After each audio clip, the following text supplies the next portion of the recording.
Some of you may not know this, but Leon is the undefeated champion of Galar. I'm not sure if that was ever made clear in the games. But with Galar having a referendum, Leon kinda missed the memo that he needed a visa to enter Paldea and only managed to get 6 of his Pokemon approved last minute. You already know the rules of a hardcore Nuzlocke, but the important points are, I can't use items in battle, but held items are fine. I'll be playing on set mode, and I can't overlevel my Pokemon past the level cap. Another rule I'll be adding is that I can only use the same number of Pokemon as the boss, with the exception for Titans where I'll always use 3 Pokemon, and Team Star bosses where I'll need to use a minimum of 3 Pokemon. I'll also be basing my level caps off the gyms for the most part, but we'll have to do all of the boss battles leading up to that gym first. Now, jokes aside, Leon actually has a solid team in my opinion, one of the best champion teams, rivaling that of Cynthia. Unfortunately, the Pokemon that he lost, however, covered a pretty large range of types. Taking some liberties from the anime, he still does in fact have enough Pokemon to fill out a whole team. The issue is though that 2 of these Pokemon are pretty much unusable until after the final gym, both being dragons that evolve at a late level, and the remaining are all starters that have a single type,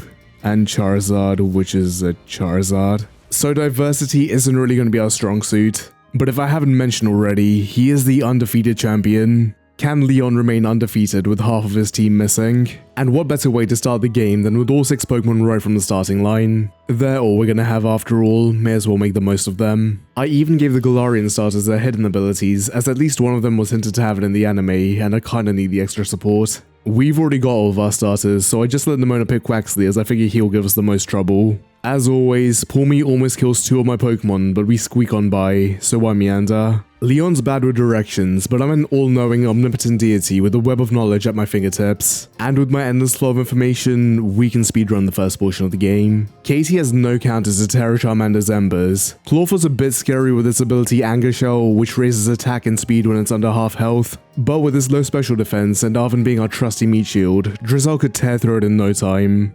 Though I did need to bring Thwacky out to finish the job. I was a bit worried about Brassius, but Sudowoodo went for a not very effective Troll Blaze, and even with a speed boost, Sudowoodo's stumpy little legs couldn't outrun a forest fire. Bombardier was also a bit concerning as we don't have any flying resists. Drizzle took a fair bit of damage on the first phase, but it learned a special move that lowers physical and special attack, which yes, I will be abusing. That allowed Rabu to stay alive, just barely enough to finish the first phase with a flame charge. However, we get pushed straight onto the second phase without even a chance to heal. I wasn't expecting the second Titan to throw us a curveball like that, but we can use a tearful look to make it ever so slightly weaker. And then Bombardier targets Knackley, so we can just use another. Now I can safely bring out Charmeleon to finish Bombardier off.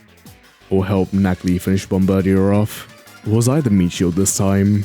Arven actually carried that. I mean, would have been helpful if he had a chance to heal, but we won. Onto the first Team Star base. Now, we don't have any Pokemon strong against dark types, but we do have Raboot with Libero. Libero is an ability that changes the type of your Pokemon to the type of the move you just used, and in this generation, it got a nerf which only allows the Pokemon to change its type once while it's out during the battle. You can reset this by switching out.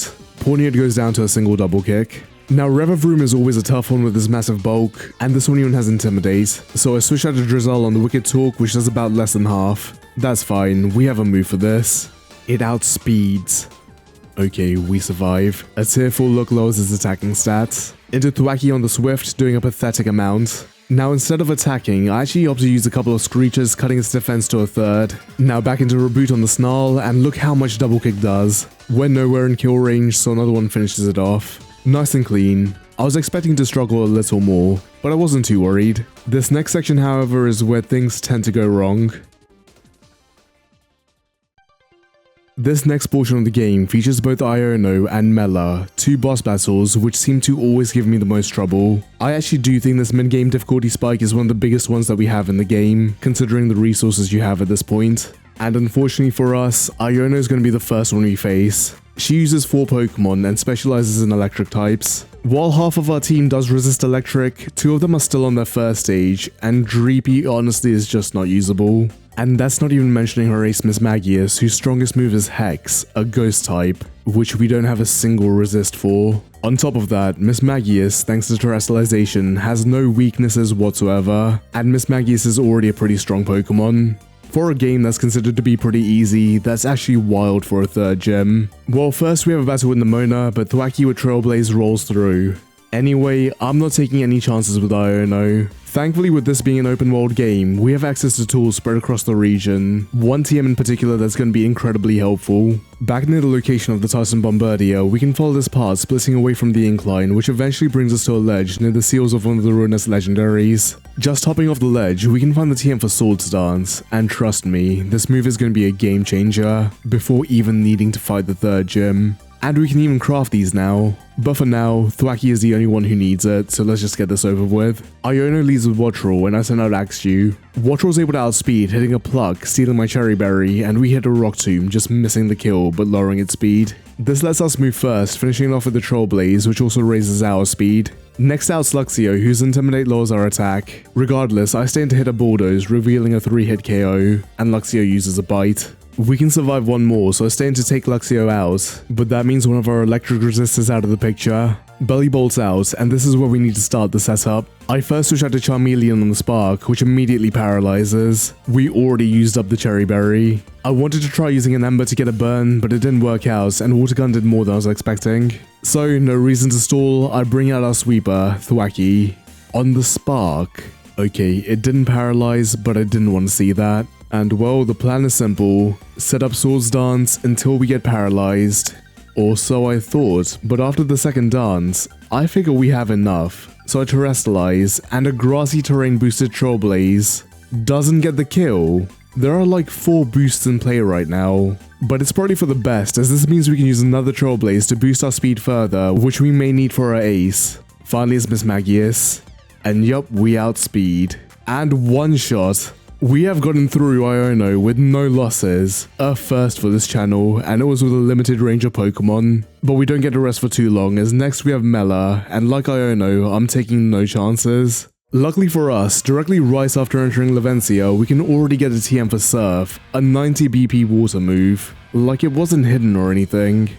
It's right there, but that's not enough. Mela leads with the Torkoal with the ability Drought, setting up Sun, which boosts fire attacks right off the bat, but cuts water attacks in half. Considering how bulky Torkoal is, and with us only having access to 3 mons, we need a counter. And what better way to counter than with weather of our own? Conveniently, right next to the Pokemon Center next to Artisan, there's a TM for Rain Dance right there. Honestly feels like these 2 TM placements were tailored for this battle, and we have the exact Pokemon for these 2 moves. Let's see how far Drizzle takes us. Mela leads with Torkoal, who sets up the Sun, and we use the first turn to override this using Rain Dance. And with the resist plus half damage, Flame Wheel does nothing. And now with the Rain and Torkoal's low special defense, Surf gets the one-shot.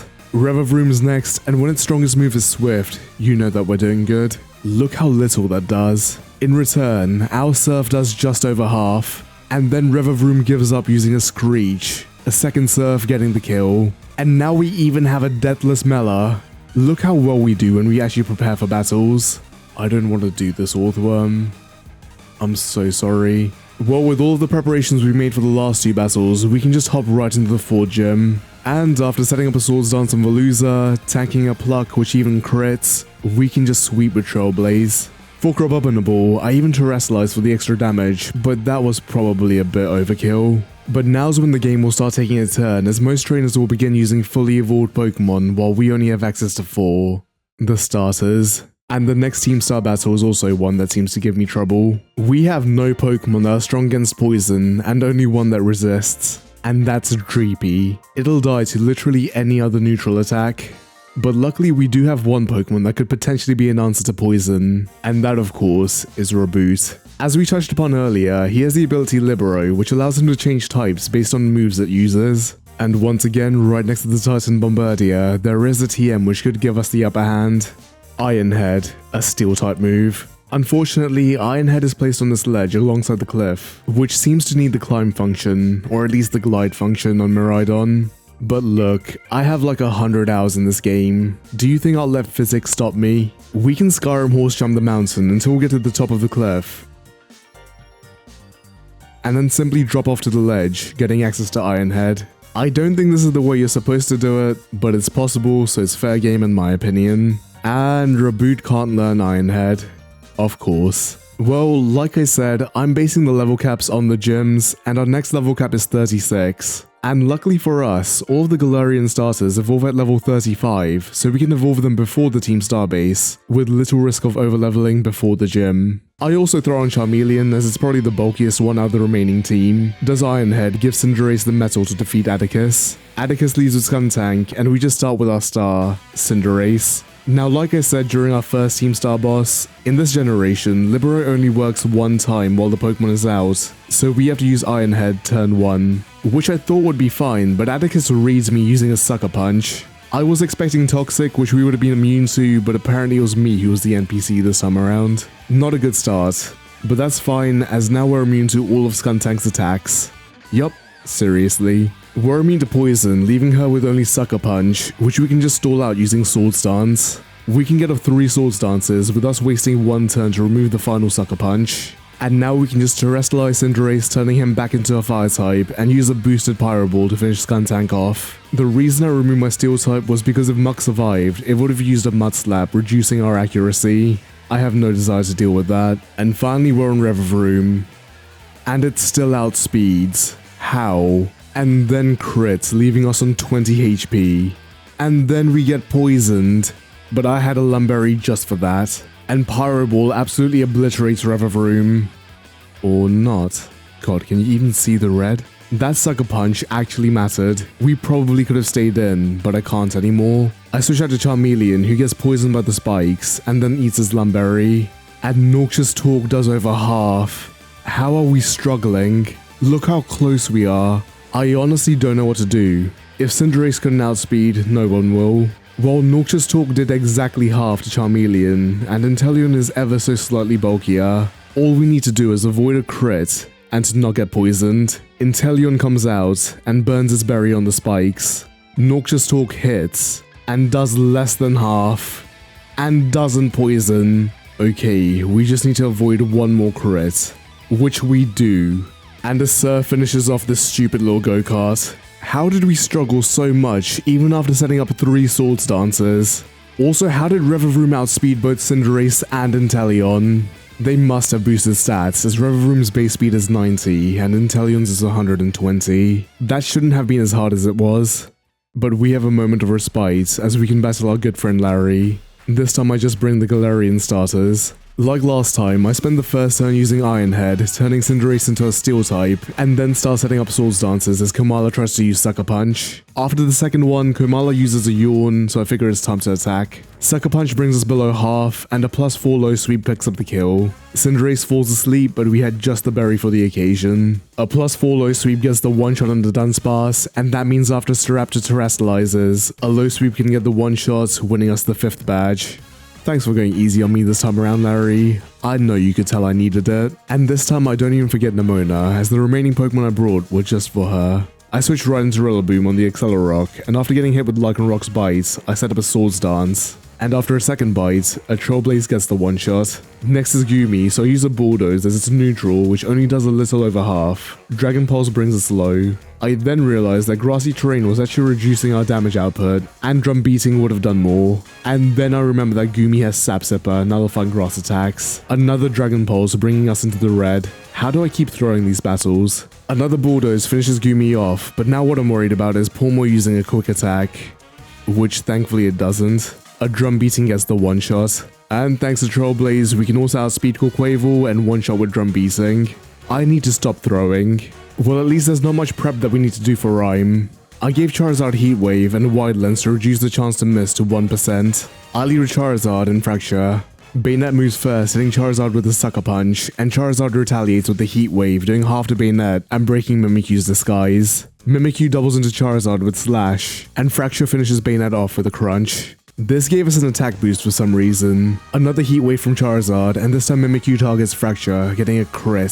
Fracture uses a Crunch on Houndstone, not even giving it a chance to attack. Finally out comes Toxtricity, and we get another attack boost. Now I'm expecting a Discharge as it's still an electric type and Charizard's weak, so I switch into Rillaboom as Rillaboom gets hit with a Slash, and Tox uses Hyper Voice, leaving Fracture on 5 HP. I've never seen it use that before. A Crunch one-shots Tox. I am so lucky Mimikyu didn't target Fracture on that turn. I switch out to Fracture for Inteleon, and Rillaboom finishes Mimikyu off with a Drum Beating, winning us the 6th badge. I would say that was a risky play, but the alternative would have been either switching Fracture out for Inteleon or leaving Charizard in on Toxtricity, both of which are weak to Electric, so I think I made the right choice. But with that, we can round up the last few badges. Before moving on to the next gym, we have another Tyson battle, this time against Iron Treads, but Charizard completely walls, and look at how much an unboosted Flamethrower does. The second one even gets a burn.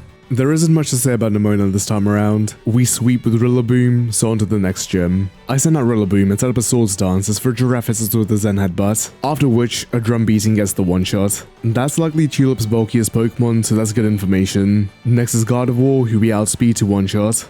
Espathro outspeeds to hit Psychic, bringing us below half, and also lowering our special defense. One-shot. And finally Florges.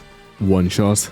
The Grookey line have actually been the stars of this run so far. I wasn't expecting Grassy Terrain to make them so good, and that's even without Grassy Glide. And, well, there isn't really anything that we need to do before the final gym. We already have everything we need. Charizard uses a 4 times effective Flamethrower on Frostmoth, getting the one-shot. So Tyson has both Thick Fat, halving fire attacks, and Liquidation, a water move. So into Inteleon. So Tyson has no attacks to hit us, so 3 surfs later, out comes Beartic. Back into Charizard on the Earthquake, and this time I just terrestrialized Charizard right out the gate. A boosted Flamethrower gets the one-shot. Finally it's Altaria, and a boosted Flamethrower doesn't get the one-shot. And then Altaria misses Hurricane. Poor Altaria. I mean, like, not even a crit would have killed, but still. And Leon has gotten every single badge in Paldea without a single loss. Truly the unbeatable champion. Ignore the close calls. But you know what you shouldn't ignore? The like and subscribe buttons. You know, if you're enjoying the video or whatever. Well, with all the gyms out the way, we can get back to taking down the Team Star bases. Azumarill goes down to a single Drum Beating.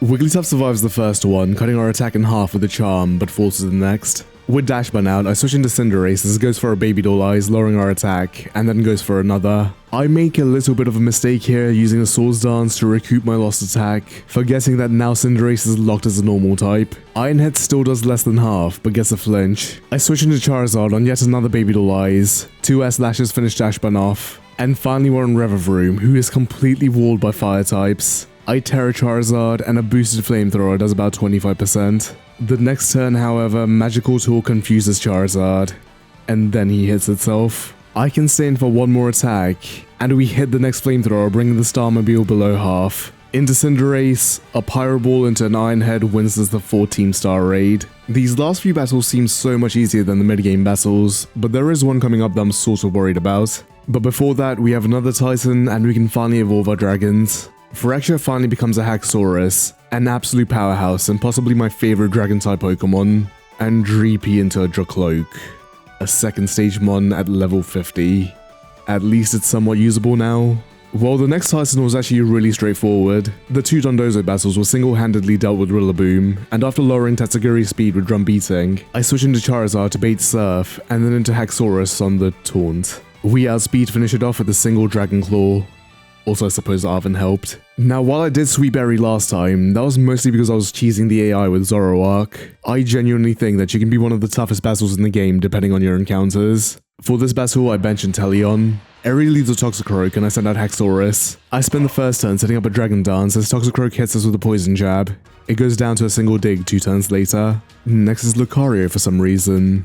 Did you not see the move I just used? And we're already on Annihilate. Now I don't think we can one-shot, and I don't really want to use any unnecessary attacks, as that powers up its signature move, Rage Fist. So into Dracloak on the close combat, and then into Rillaboom on the Ice Punch. Surely it should have used Rage Fist. It would have been super effective, and Stab. Well, it didn't do much, and we can even get some HP recovered by Grassy Terrain, so I figured we can stay in for a close combat, leaving us on 7 HP. Why must I make these unnecessarily risky plays? Drum Beating does over half and also lowers Annihilate speed, allowing us to outspeed the next turn, finishing it off with another. With Passimian out, I switch into Dracloak expecting a close combat, but get hit with a Rock Tomb instead. I figure we can survive another, so let's see how much damage Dracloak can actually do.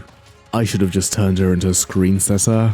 But now we're in a bit of a situation. 3 of my Pokemon have taken a fair bit of damage, and the remaining 2 are weak to Rock Tomb. one doubly so. And Rock Tomb is the only attack that Eerie is based into using at the moment. I figured that Charizard's more valuable for this battle, so into Cinderace on the Rock Tomb. That does exactly half. Now this is up to luck, but I need to hope that the AI is based into using close combat, as that does more in this scenario.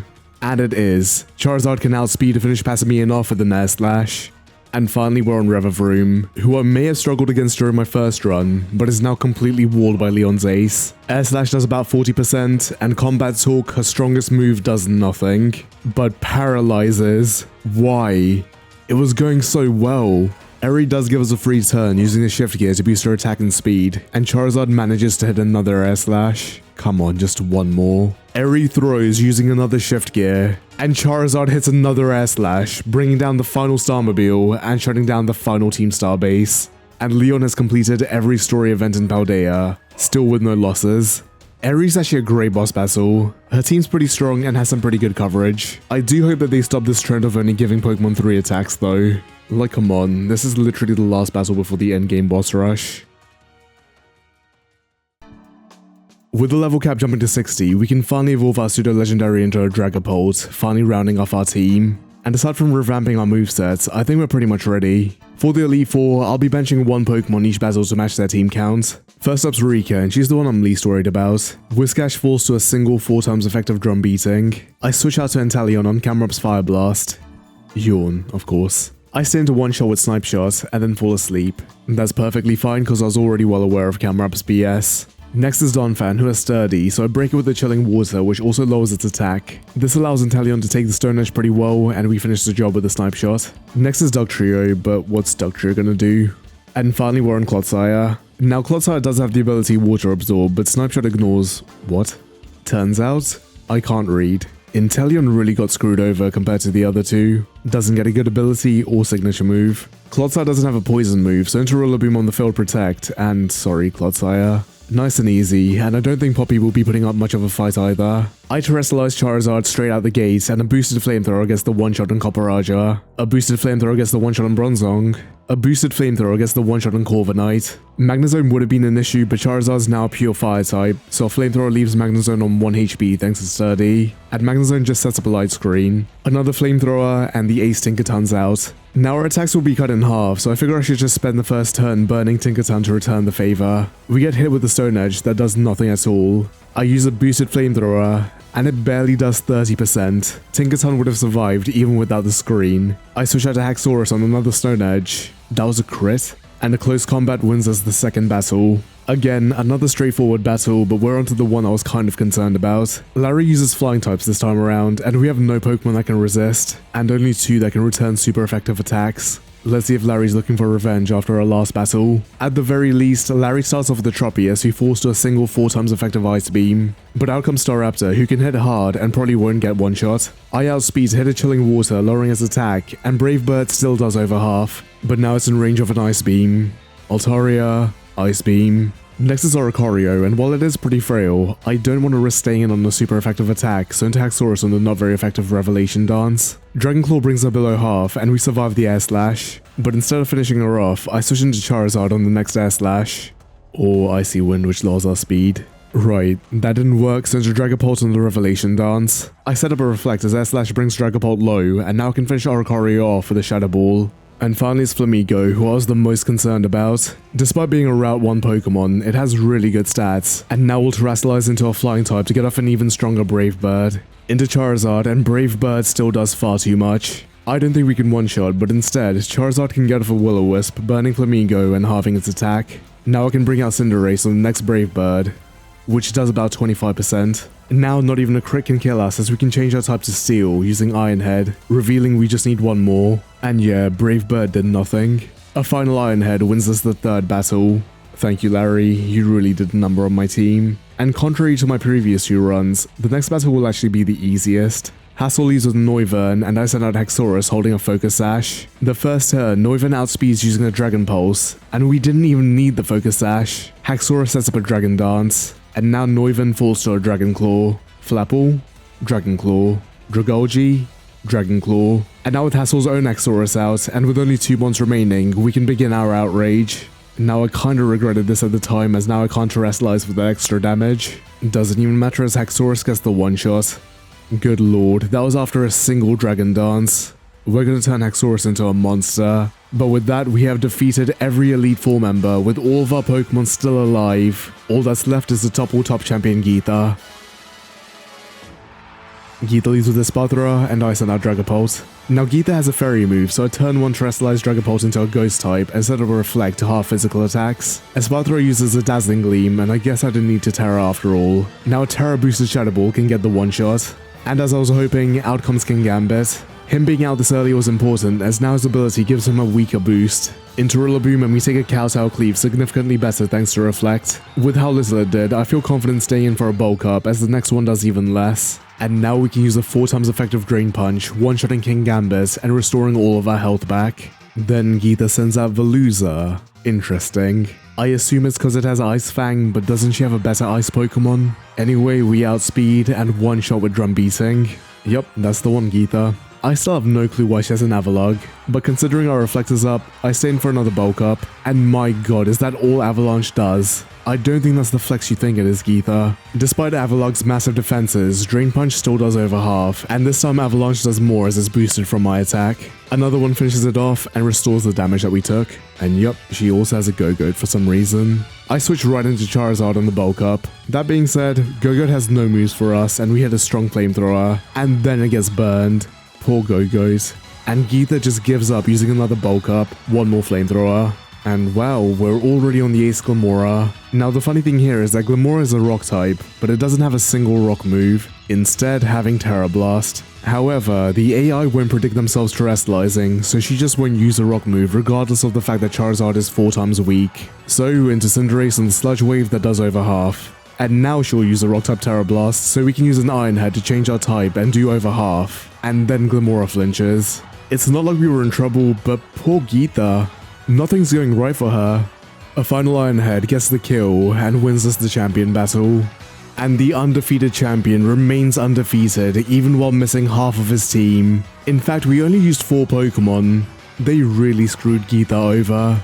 She deserved better. Like, why Terra Blast? Glimmora can learn Power Gem, which does the same amount of damage. It wouldn't have saved her, but it would have been something. But despite us being a champion of Paldea, I feel like we haven't really worked for these last few battles. So let's ruin a few more people's days. We have 5 more battles left, all with 6 Pokemon, but at this stage, I think we have all the tools we need. I set the level cap at 63 for the first few battles, but let my Pokemon level up naturally from there. And who better to bully first than Arven? Arven leads with Greedent, and I send out Haxorus. This time I gave Haxorus Swords Dance, which sharply raises our attack, and Greedent uses Body Slam to get a turn 1 paralysis. Well, I was prepared for this. A +2 close combat gets the one-shot. Next is Garganacl, another +2 close combat for the one-shot. And while we don't have a super effective move for Toedscrawl, it's pretty weak physically, and a +2 Dragon Claw 2 gets the one-shot. Now we could one-shot Scovillain based on Toedscrawl, but this is where we need to start positioning. I switch out to Cinderace, and Scovillain misses a Fire Blast. Now we can outspeed to one-shot with Acrobatics. Next is Cloyster, and now is baited into using Liquidation on Dragapult. Based on how much that did, we can safely set up a Reflect, but instead of attacking, Cloyster sets up a Light Screen. Well, we should still be able to survive the Icicle Spear, so I stayed in for a Thunderbolt, and despite the screen, it still gets the one-shot. I wasn't quite expecting that. But finally it's Mabostiv, the one I'm always terrified of. And this time, we don't even have a Pokemon to resist its Terra-boosted crunch. But with the Reflect up, I can safely switch into Charizard, and based on the damage, we can stay in for another. So I use this opportunity to burn Mabostiv, halving his attack, as Mabostiv uses the Psychic Fangs, breaking our screen. But we're in the clear as I can bring out Rillaboom to finish this battle with 2 final Drain Punches. That's 1 battle already down, and believe it or not, this is the one I usually struggle against the most, before the actual final battle. Because, well, the next 2 battles are pretty straightforward. Oranguru falls to 2 Dark Pulses, while Inteleon falls asleep because of the yawn. For some reason, Abomasnow Snow Warning doesn't trigger, despite there being no overworld weather, so it's not able to set up the Veil. And yet it still survives a 4 times effective Flamethrower. How? 1 more, I guess. Gyarados gets electrocuted by a 4 times effective Thunderbolt. I once again terrestrialize Dragapult, and a boosted Shadow Ball gets the one-shot on Poltegeist. This thing falls to a Pyro Ball. And finally a Skeledirge. We're pretty healthy, so I stay in for an Acrobatics, which does barely anything, and then switch out to Haxorus on the Shadow Ball, which does less than half. We can outspeed, so 2 Dragon Claws later, that's Clavel down. And Penny. Poor Penny. As Umbreon tries to delay the inevitable, Haxorus sets up a Swords Dance on Umbreon. Umbreon tries again, and another Swords Dance puts us at +2. I was expecting another, but looks like Umbreon's given in, putting us at +4. It hits Dark Pulse. That crit isn't gonna help you. A +4 close combat gets the one-shot. Vaporeon doesn't even bother this time. A +4 Dragon Claw gets the one-shot. Leafeon, Dragon Claw. Flareon, Dragon Claw. Now it's Jolteon, but all it's got is a not very effective Thunder, which misses. Poor Penny. And finally, out comes Sylvie Ironhead. I'm so sorry, Penny. I wish your team was as good as your battle theme. But we aren't done quite yet. Can Nemona stop Haxorus' rampage? Nemona leads with Lycanroc, and I send out Haxorus. Nemona actually thinks I'm going to use Charizard, setting up a Stealth Rocks. We stick to All Reliable. Stone Edge doesn't even do half, and a +2 super effective Ironhead gets the one-shot. The Dunsparce, close combat. Goodra, Dragon Claw. Haxorus has already tore through half of Nemona's team, but out comes Pawmord, who could outspeed. So into Dragapult on the close combat. Well, it does have Ice Punch, but we can just do what we always do. Terrestrializing into a Ghost type and set up a Reflect. Ice Punch barely grazes us. A Terra boosted Shadow Ball doesn't quite get the kill, and Double Shock actually still does a bit through Reflect. We outspeed, so another Shadow Ball and down goes Pawmort. Next is Orthworm, and okay, I guess I'll use Charizard. Even at half HP, Orthworm doesn't even bring us into red. A single Flamethrower melts this poor worm. And finally we're on Nemona's ace, Quaquaval, who honestly could give us some trouble if not for our Reflect. Into Rillaboom on the Terra boosted Aqua Step. Oh no. The terrain restores most of the damage we took. Quaquaval does manage to outspeed using a Brick Break removing our screen, but a super effective terrain boosted Drum Beating gets the one-shot, destroying our rival's career. Poor Nemona has lost her mind, but this isn't enough for Leon. He's tasted blood. Leon is the undefeated champion, and for us to be undefeated, someone else's dreams gotta be crushed. But how do we become even more undefeated? Where do we go from here? By crushing an even bigger dream, of course. Ruining the livelihood of his fellow classmates, dreams that have existed for barely 16 years wasn't enough. Nowhere near enough. That's too small scale. But what if we were to ruin a man's life work? A project that not only cost him his relationship with his son, the only person in his life to truly care about him, but also cost him his actual life. Now that's a way to be truly undefeated if you ask me.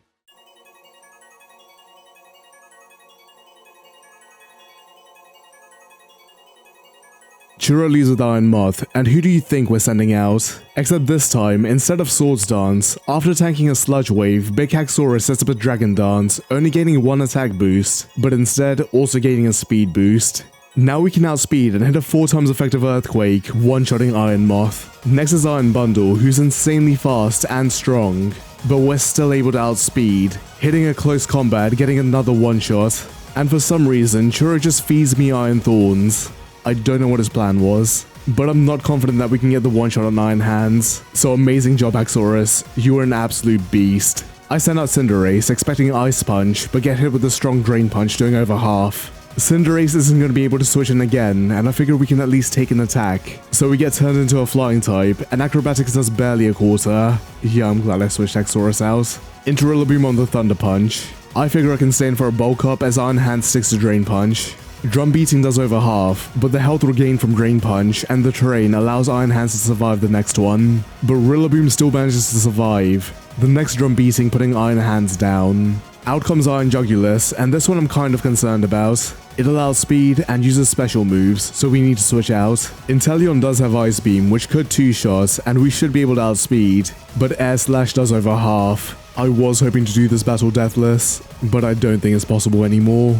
3 of my remaining Pokemon are below half health, and I still need the other 2 for Churro's next one. Not to mention, Dragapult isn't one-shotting and is weak to Dark, so I'm sorry, Inteleon. Inteleon uses an Ice Beam, which just misses the kill, and then freezes. That was actually so undeserved. I'm sorry, Churro. This is just cruel. Another Ice Beam finishes Iron Jugulis off, but we aren't in the clear yet. Roaring Moon, during my last run, was able to pull off a massive comeback by obliterating 5 of my 6 alive Pokemon, and Iron Valiant, unfortunately, is also very much capable of doing so, especially with the booster energy buff. Look, I could sack, but we've come so far with no losses, and I kinda want to try to keep it that way, so I make a gamble switching into Dragapult. As Iron Valiant uses an ineffective Brick Break, now we can Terrestrialize Dragapult one final time, setting up a Reflect, and Spirit Break is still able to do almost half. And very conveniently, the Pokemon who was supposed to be our ace, but hasn't really had much screen time, is the perfect Pokemon to counter Iron Valiant. Out comes Charizard. Spirit Break does nothing but does lower our special attack. Iron Valiant unexpectedly uses the Brick Break to remove our screens, and because of the attack drop, survives the Air Slash. Alright, I was not expecting it to come so close. Now we have to take a boosted attack. There's no reason to switch out. Iron Valiant uses a Poison Jab, and Charizard survives on 24 HP. A final Air Slash puts an end to Iron Valiant, and the Nuzlocke. Humiliating a father in front of his son while he was living out his second life, no less, and then also forcing him to flee out of shame to an alternate universe. What better way to be undefeated?